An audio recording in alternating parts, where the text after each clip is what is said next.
Hello and welcome back here. I'm sorry it's a bit noisy. I've come out for a walk and I thought I'll share what was in my mind. I wanted to talk about a topic that probably is quite pertinent at this day and age. Why do many think they need makeup? And this makeup is not really just limited to what we use in the form of cosmetics to look different, whether it is to enhance our eyebrows or eyelashes and whatnot. I am not going to advocate this way or that way. I'm just going to share my preference. But there is a deeper question that I think we should ask on this topic. And I'll share a story with you as well.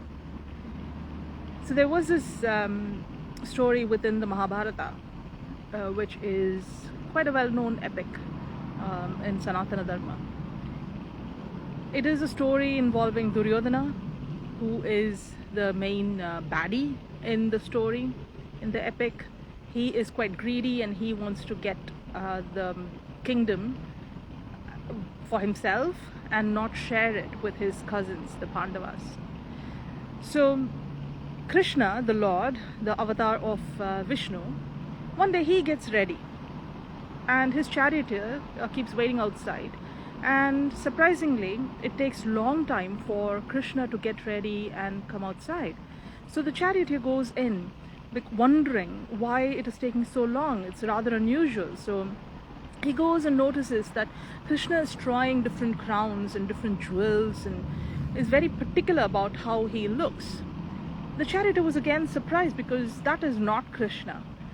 And he asks the Lord why he was doing what he was doing. And the Lord gives an interesting answer. He says, Duryodhana, like I said, the main baddie, who is very materialistic, he would focus on the outside. He would focus on the appearance. He would focus on the surface. He's not the one to focus deeper than the skin.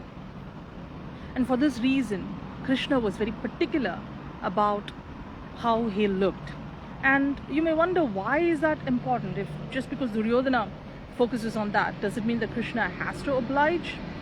I think there are times when if you have to connect with some people, you feel like you have to present yourself in a way that they will be able to relate to you. So Krishna gets ready and the charioteer then asks, why are you going to see Krishna, to see Duryodhana anyway? You are the Lord and Duryodhana is such a baddie. Why are you going? He's just full of adharma, he's not a righteous person.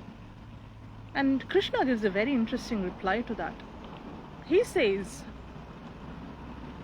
it's only light that can go to darkness, to remove darkness.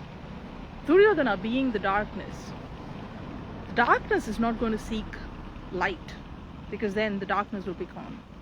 But for the darkness to go away, light has to seek darkness. There are a number of points that we can pick up, and I would request you to have a think, contemplate on this story and see what comes to you. There were a couple of things that emerged to me. While we may be very judgmental and critical about people that feel obliged to present themselves in a certain way, some people are not even able to get out of the house without looking a certain way. Isn't there more to think about? Why we even measure people based on how they look? What are we looking in others? Are we looking at the surface, or are we going deeper and looking for something more meaningful in them? I think this is a question that we can keep asking ourselves before judging people. What am I looking at in this person? The other point around darkness and light, that also leaves much to consider for us. Light will have to come to darkness. We choose to stay in darkness. Perhaps there has to be a way in which we should allow the light to come to us. How? That's for us to figure out, isn't it? I'll leave you with those thoughts. Do share your comments or thoughts, and feel free to share the video if it resonated with you and you think someone else will benefit from it. I'll see you in another video. Thank you. Bye-bye.